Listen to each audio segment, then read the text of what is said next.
Back to my channel. আমি শুধু চলে এসেছি তোমাদের সামনে আবার একটা কিছু নিচু নতুন রেসিপি নিয়ে। তো তোমরা কেমন আছো? নিশ্চয়ই ভালো আছো, আমিও ভালো আছি। তা চলো একটা ব্যাটার করে নেবো। তার জন্য নিয়েছি দেখো রসুন, গ্রেট করে রাখা রসুন নিয়েছি, তার সাথে নিয়ে নিয়েছি একটু আদা, তার সাথে নিয়ে নিয়েছি দেখো নুন, হলুদ, লঙ্কা গুঁড়ো আর জিরে গুঁড়ো। এবার দিয়ে নুন দিয়ে দেবো। এটা এই মশলাটা আমি আমাদের নিয়ে নেবো। দিয়ে দেবো কিছুটা মিট মশলা, দেখো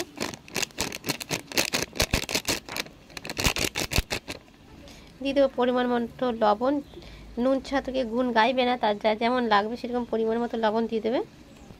আর কিছুটা বেসন দিয়ে আমি ব্যাটারটা করে নেবো, খুব একটা দেবো না, তবে 2 চামচ দেবো, এই 1 চামচ আর এই 2 চামচ। আর দিয়ে দেবো একটা ডিম।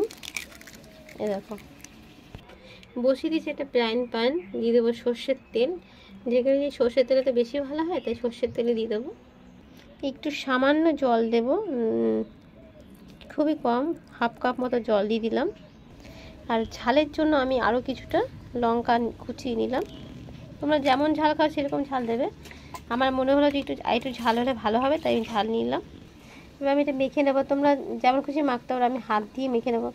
আমরা তো মধ্যবিত্ত ঘরে বাঙালি, জানোই তো আমাদের হাত দিয়ে খুব সুন্দর মাখা হয়ে যায়, তাই না বলো?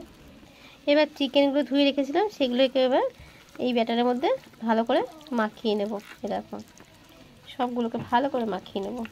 এদিকে তেলটা আমার গরম হয়ে গেছে। এবার এক এক করে চিকেনগুলো দিয়ে দেবো। এরকম ছোটো ছোটো ছেলে যখন নিয়ে এসেছিলো এরকম ছোটো ছোটো করে কেটে নিয়ে এসেছিলো। দিয়ে অন্যান্য আমরা মোমো করি, এবার মনে হলো যে মোমো করবো না, এবার হচ্ছে গিয়ে ছেলে মেয়েকে পকোড়া ভেজে দিই, সেই চিন্তাধারা করে এবার পকোড়া করে দিলাম, বুঝেছো? আর তোমাদের কেমন লাগে আমার বক অবশ্যই তোমরা কমেন্ট করে বলো, ঠিক আছে? আর কে কোথা থেকে দেখছো ভিডিওটা সেটাও কমেন্ট করে বলো। আমি তো সবসময় দেখো ঘরোয়া রেসিপি করি। না তেলটা ছিটেছে পাশে, দেখো দিয়ে দিয়েছি। আমি একটু আঁচটা কমিয়ে দিয়েছি, কারণ চিকেনটা তো সিদ্ধ হতে সময় দিতে হবে, তাই না?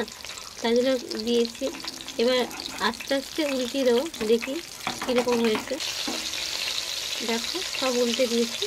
আমাদের ক্যামেরা ধরাতে তো অসুবিধা হয় বলে, তাই জন্য এটা তো আমি একদম কমিয়েই করছি, কারণ আমার চিকেনটা সিদ্ধ হয়ে যাবে, মশলাটাও খুব সুন্দর ঢুকে যাবে। তার জন্য ডিমের সাদা অংশটা সবাই দেয়, হলুদটা দেয় না, তা আমি তো সবটাই দিয়েছি, তাই দেখো কেন হচ্ছে। তা দেখো আমার তো হয়ে গেছে, পকোড়াটা আমি তুলে নেবো।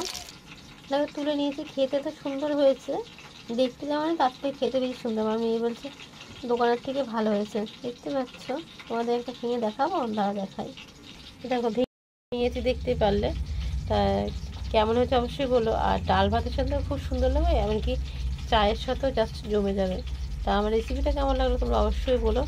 যারা এখনো চ্যানেলটাকে সাবস্ক্রাইব করো, তারা সাবস্ক্রাইব পাশে থেকো। আর সবাইকে অনেক অনেক অনেক ভালোবাসা।